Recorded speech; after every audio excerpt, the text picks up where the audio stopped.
All right, what's on the bench today? It looks like a black monolith. Maybe we should play the intro to 2001 or something. Found the black monolith on IMSAI guy's desk. Anyway, yeah, it is a black monolith. It really doesn't. It's from a company called USpace, which is a defunct company. And this is some type of a sensor that was being used or being pitched. I don't know if anybody ever used it. It's being pitched as some sort of motion detection thing for retail space. Whatever. They were going to do some type of fancy motion detection AI whiz-bang thing to try to sell more things off of customer shelves or something. I don't know. Anyway, this thing says it is a USpace model YS430B. Serial number 1000110. So this is the 110th one ever built. So this is probably came out of just a run of engineering units. Class 1 laser products. So that sparked my interest. So the first thing is there's no obvious way into this thing. It might be kind of like an iPhone where you just have to kind of like rip it out from the front. So yeah, I looked first of all, I looked to see if I could make some money on this by selling it on eBay, but I think yeah, this is just days have gone by. So let's rip it open. It does have this weird connector. It looks like USB. It looks like USB-C, but it's not. Some other weird connection. I'm pretty sure it's not C. Where's the C connector here?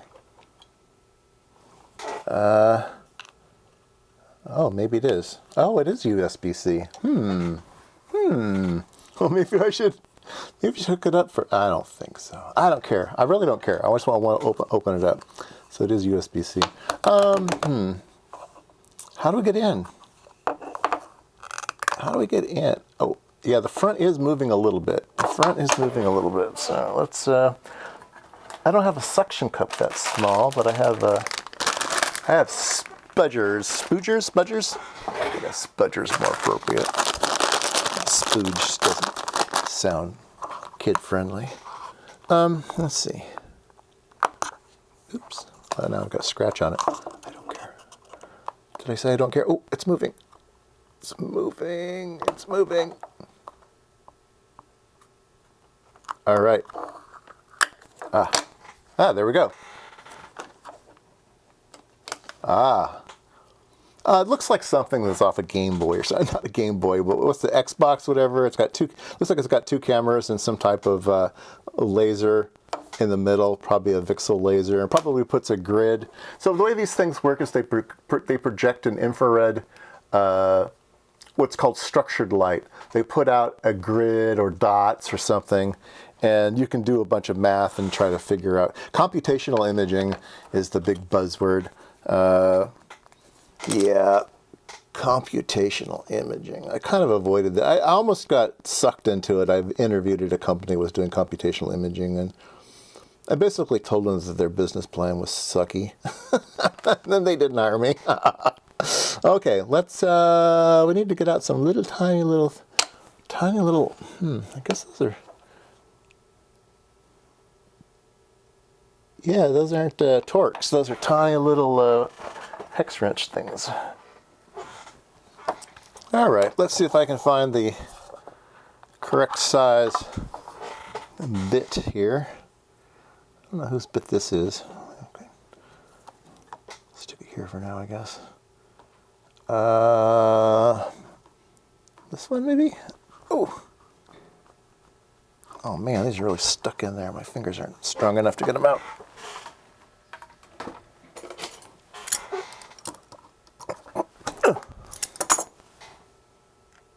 Oh, good guess.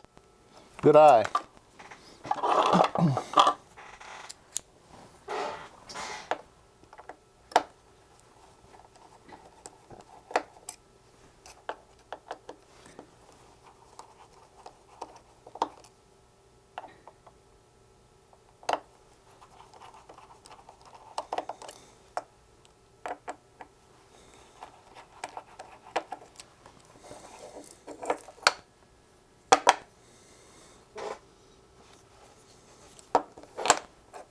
There's tiny little screws.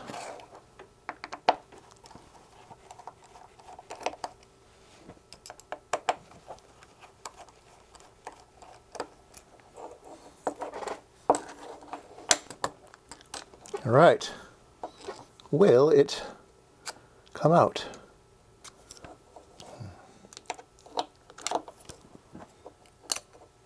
Well, that just came out. That was on a connector. Ooh. Oh, and there's a heat sink grease on it too. Yuck. Right under the laser diode. So the laser must get hot. And this thing's all cast aluminum and finned and everything. So yeah, that laser must get hot. So then they must be projecting out into space. The problem with these projection systems is there's not much power in the individual dots because you're taking a laser and you're breaking it up into 1,000 different pieces. Each little piece of the laser isn't very strong any longer.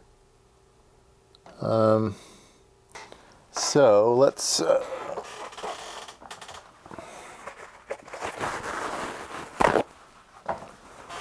decontaminate the crime scene here. Take off all that grease. This isn't as bad as the white stuff. The white stuff gets everywhere. All right, there we go. Oh, it's a little, extra little board. That's kind of fun. I think that might be a waste of money if I was designing the product. It has a board here and a board here, and then it has this little go-between board, which seems kind of, I don't know. Seems like a waste of money to me. I would just put a tab on this board, just have one connector, but that's just me being a better designer. Okay, how do you take this thing apart? That's what we care about. This thing's just going to be boring. We can take it out. Oh my goodness, I think it's got goo underneath it too. Too much goo today.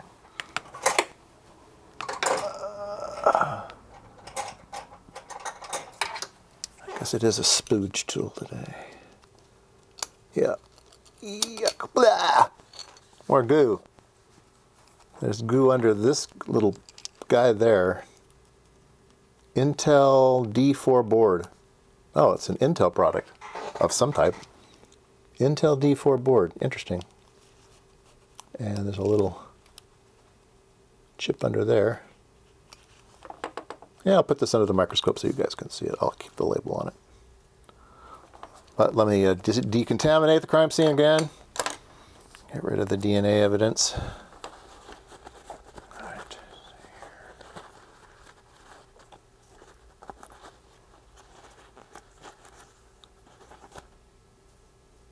All right.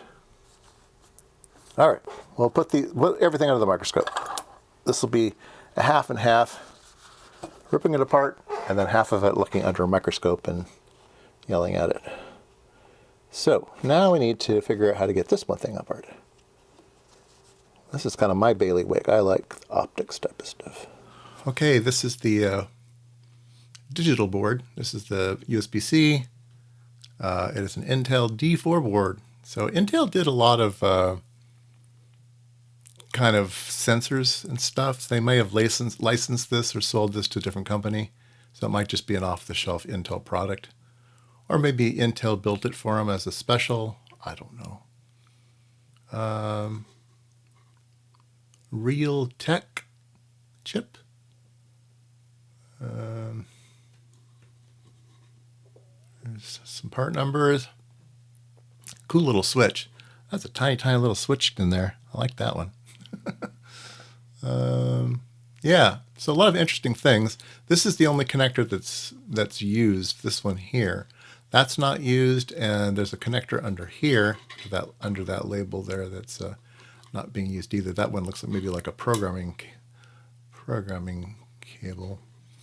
Then this cable or connector uses a little go-between board between boards, so that's the one I thought was kind of a waste of money, but if this came as a standard product from Intel, then they would have to do their own interconnect.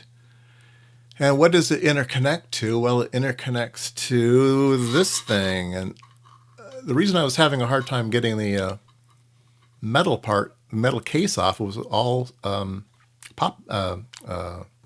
spot welded.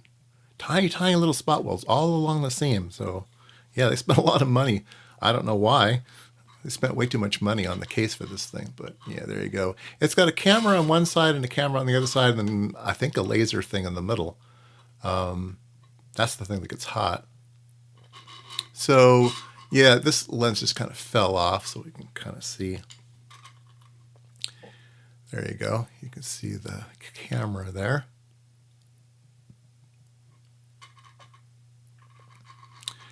So it's just two cameras. That's the boring part. The middle part's the interesting part. And let me unscrew the lens.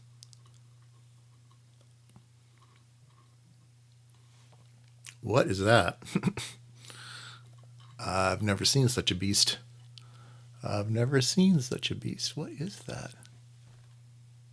I expected to see a laser diode and maybe a holographic element that was used to project an image of a bunch of lines or dots and stuff. I don't know what that is. Let's get closer.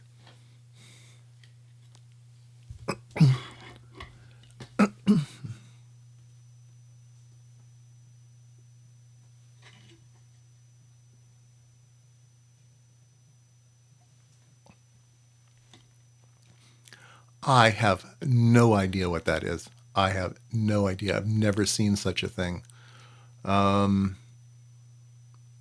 It's possibly just gosh, I'm just gonna be kind of winging it here, but maybe some VCSELs with some gratings on top of them or something.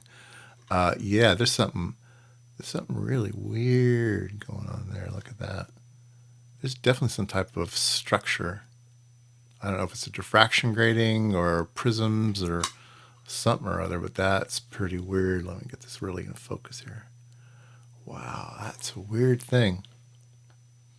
That might, I think we'll need to get out the big boy microscope and take a better look at that beast. That's very strange. Please comment below if you know what that thing is.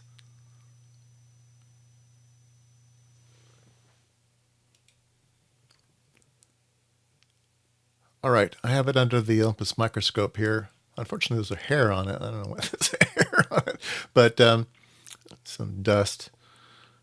So under low magnification, we can kind of see the same thing. I'm going to try to use some higher magnification here.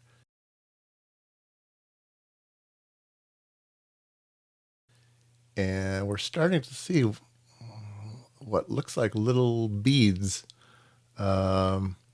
Yeah, let's go to higher magnification. Let's see what we can figure out what the heck is going on with this thing. Wow.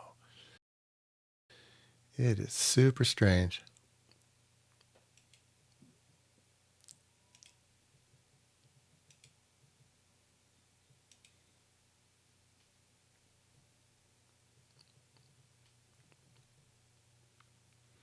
All right, so under the highest magnification I have here, you can see there's this little, I'm assuming these are like little beads, maybe little glass beads. They use little beads to put on LCD to space the glass. That might be these little kind of beads here.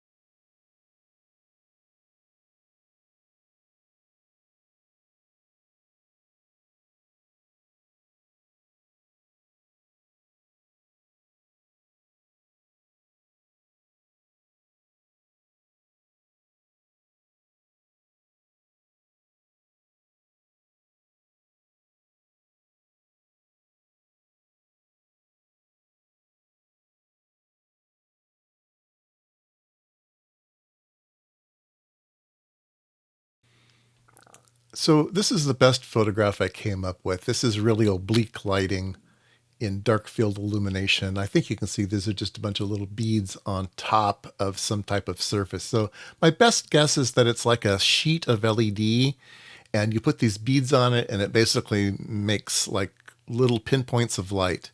And those little pinpoints of light are then imaged into space with a lens. And that is the structured lighting that you need for this thing to work.